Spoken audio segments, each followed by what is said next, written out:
Hello, I'm Luke Neller and welcome to Season 6 of Best Replays of the Week. In this episode we have a defender who only lives once, a Jagdpanther II dishing out damage, and an indestructible Soviet war machine. Let's battle!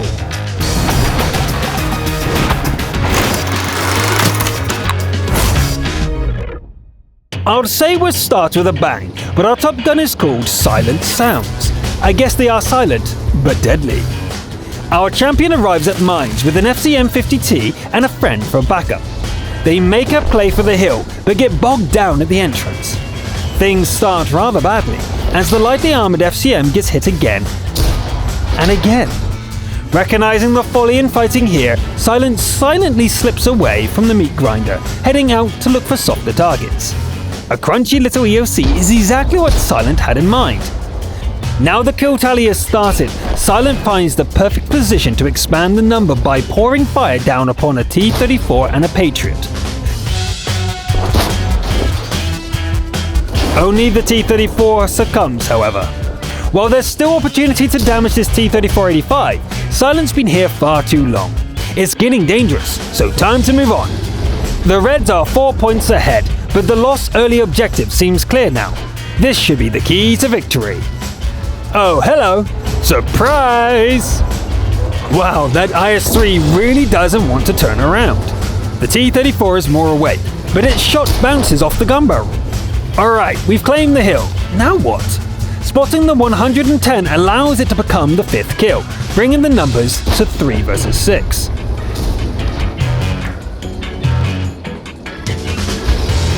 Silent chases an IKV-65-2 looking for the 6th kill, but the TD is joined by a Scorpion, turning the fight into an ugly face-punching competition.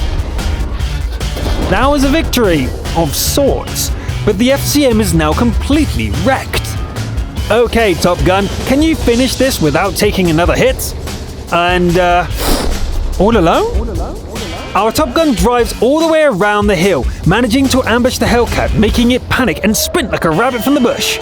Not fast enough, Thumper! Clearly it's the scout capping. Silent knows there's time to deal with the arty first. The cap attempt isn't even real, as the capper leaves the circle just as Silent's instincts lead them to their prey. It, of course, is a coward and tries to run, but there is nowhere to go. That was the 9th kill, and it makes the game a 1 versus 1, just as the FCM's armor finally bounces a shell. Is this the game-winning shot? Computer says no. Tier 8 Heavy versus a Tier 6 Scout. Both one hit from death. The Scout tries to be clever and fires HE, shaving off some more hit points, but not securing the kill. Silent seems to forget that the VK is like a hetzer and fires like a machine gun, which is one mistake too many. If the start had been better, or Silent was less reckless in that showdown with the TDs, this would have been a victory. 9 kills and respectable damage make it a worthy Top Gun, but I wanted to show that even if you have an epic game, there's always room for improvement. Our defender of the week is UnderArmour, who drives a T-54 lightweight at El Halouf. The match is a Tier 9 encounter, so a lot will happen before any capture attempts. UnderArmour zooms past the capture zone before joining the main clash in the northwest. Thicker armor would be nice, but there's no substitute for a ballsy attitude.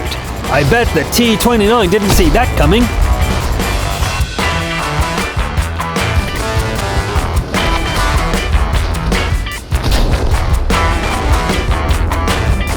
The lightweight dashes out into the open to put some hurt into an FCM. Then our Keeper of the Dead loops back up, giving the VK-45 a brutal beating in passing.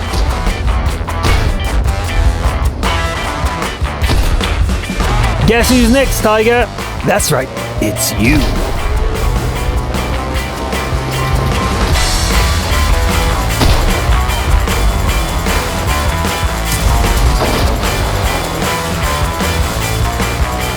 UnderArmour bounces a couple of shots off an E-75 before figuring out how to pen the beast. The enemy's FCM does well in landing a hit on our defender, but dies to covering fire from the team. Huh, random teammates doing stuff, eh? That E75 looks pretty much dead. Cutting its track should be enough to seal its fate. Yep. Oh look, a couple of friendlies are trying to camp, but it's probably too soon for that. UnderArmour puts a shell or two into an IKV to scare it away. See ya! This Tiger 1 is a sitting duck. What a waste using APCR here, but it seems UnderArmour didn't bring enough regular. The battle is going well, except for the fact that the rest of the team have already been buried.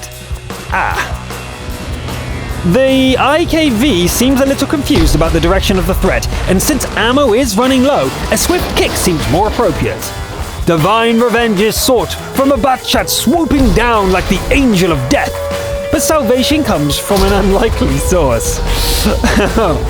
Poor Bat, it's probably best that we can't see the other team's chat right now. The SPG tries to make up for the disastrous mistake by finishing the job with a ram, but it's a split second too slow. Nice reflexes there, UnderArmour, but you're also one lucky devil. Now let's see you earn that Defender title. The Kappa is an AT-15. Killing one of those with just 6 shells is quite the challenge. Our Defender can't afford to take or miss a shot, so this will have to be flawless. UnderArmour fires a single shot from ambush and charges in. There's the second one. The third and fourth shots punch through the track, and the last APCR shell finally breaks it. Look at its health though. Both HE shells will have to penetrate to kill it. I don't want a second loss in a row. UnderArmour keeps orbit around the target, holding fire. Is there a plan I just don't see? Oh, look at this! The engine deck is exposed! The first shell punches through, doing full damage. Is there time for a second one? Yes! Nicely executed! There was a bit of YOLO spirit to this match, and more than a little luck at times. Even so, it was impressive and entertaining, and setting up those last shots was very well done. Maybe it's time for a promotion from UnderArmour to Grim Reaper. Our crucial contribution comes from the Asian servers, delivered in an Aston Martin 177 VPA at Mountain Pass. Aston Martin's Chariot is the Chinese 113, which is more like a supersized medium tank than a top-tier heavy. As you can see, it's quite fast, with excellent acceleration. The 113 reaches the front well ahead of the pack, quickly claiming the first kill of the match. Is this IS-3 brave or just suicidal? Either way, it's not long for this world. Aston Martin fires at another suspicious bush before forging ahead.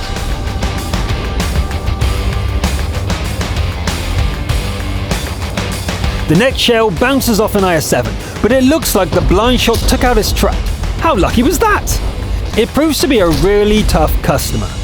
Eventually, teammates weaken the beastly machine enough so that Aston Martin can deliver the killing blow. That's a lot of red steel out there. A 113 doesn't have the armor to take them all head on. These smoking wrecks make for a good fortress, allowing our champion to trade fire from relative safety. The battle grinds on, eventually netting Aston Martin a third kill. And a bit later, the fourth one. It looks like the team could use a hand near the center of the map. Aston Martin puts a few shells up a prototype's tailpipe.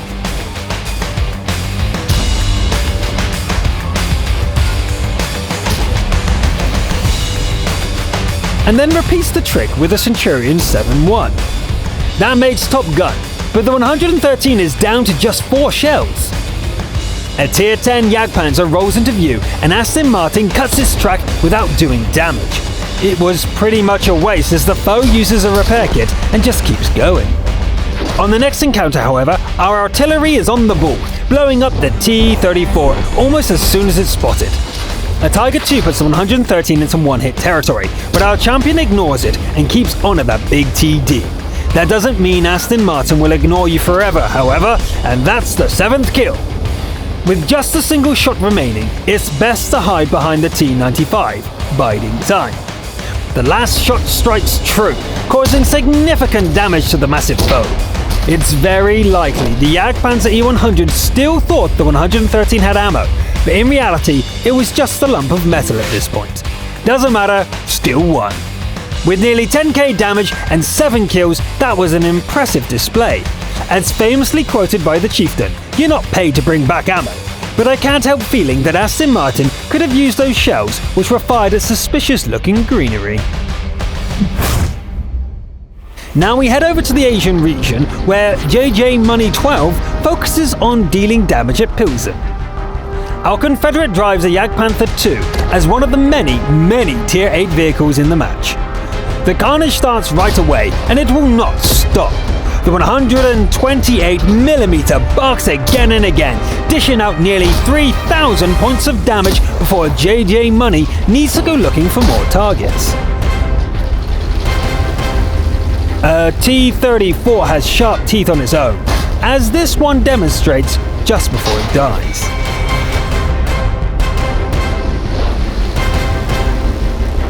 This looks like a nice shooting gallery. The damage mounts up with every shot. Others claim the kills, but it would almost be a shame to do less than full damage with any of these shots. A rare missed shot is soon followed by the first kill. The Scorpion G doesn't get away a second time, though it dies just before the ram hits. Anyway, who cares? There's still plenty to shoot at, like this Lurvy. A Conqueror is just sitting there, but the shell bounces off. The second attempt strikes true, leaving it an easy kill for a teammate. Inimal charges in, ending up as the second kill of the match. There's still a bit of driving around to do, but that was the last shot from JJ. Let's look at those numbers. The base XP is really impressive, and it's easy to see why. With well over 8,000 dished out, JJ Money 12 did nearly as much damage as the rest of the team put together. This time, our finale is a Steelwall performance by Kraken Co., who brings an indestructible KV-5 to Malinovka, EU. Kraken drives the Rolling Fortress over to K3 and digs in. The KV's cannon isn't really suited for a long-range battle, but it doesn't matter. It's not like they can hurt this beast. Is that courage or just insanity? Even the radio operator must be laughing at these guys. Okay, Skoda, your time is up. The Lurvy charges in like an enraged lion, but even its mighty cannon fails to penetrate the KV's hide. The opponents seem to be firing HE rounds out of sheer frustration. It won't help them. Big ships turn slowly, but when the beast is pointed in the right direction, the KV-13's fate is sealed. Seriously guys, you should have brought some bigger guns. A Super Pershing attempts an amphibious assault, drowning just before Kraken's mercy shot lands. Okay, let's get serious. It's not like they can hurt this Soviet monstrosity anyway. Sound the advance! Forward! Shells drum on the armor, accomplishing nothing aside from cutting the tracks. Until, oh no, not radio guy! Don't worry buddy, we'll patch you right up. The tracks break again, but it doesn't matter. The KV will not be stopped for long. Guess what happens now, SU? Yes, that. The tracks keep breaking, but this is not a bad place to fight from. You think you have thick armor, Churchill? Think again. The drumbeat of shells have stopped, so the KV is free to roll forwards. Kraken dives into the capture circle, engaging the remaining hostiles. The game is pretty much over, but there's always room for one more kill. Is there a chance for a Top Gun? Kraken leaves the circle to claim the 6th kill, but the opponent would rather drown than fight. Lame. But not to worry, this isn't a Top Gun game, but a Steelwall. Even radio guys survive, needing just a bit of duct tape and a painkiller. Good show, Kraken Co. And that's it for this episode. Skill, luck, RNGesus, heartbreaks, and more. This episode surely had it all. What a start to Season 6. I'm Luke Nella, thanks for watching, and I'll see you next time. Gonna kick back, slip off my shoes.